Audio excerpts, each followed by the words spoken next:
Asha Bhosle 8 September 1933 रोजी सांगलीत जन्मलेल्या आशा भोसले यांनी अवघ्या 9व्या वर्षी गायनाची सुरुवात केली आणि पुढील 8 दशकं आपल्या स्वरांनी संपूर्ण जग मंत्रमुग्ध केलं. 20 पेक्षा जास्त भाषांमध्ये 12,500हून अधिक गाणे गाण्याचा विश्वविक्रम त्यांच्या नावावर आहे. पद्मविभूषण, दादासाहेब फाळके, महाराष्ट्र भूषण असे अनेक मानाचे पुरस्कार त्यांना मिळाले.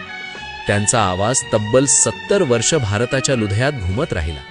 त्यांची गाणी फक्त गाणी नव्हती, ती आपल्या सगळ्यांच्या आठवणी होत्या.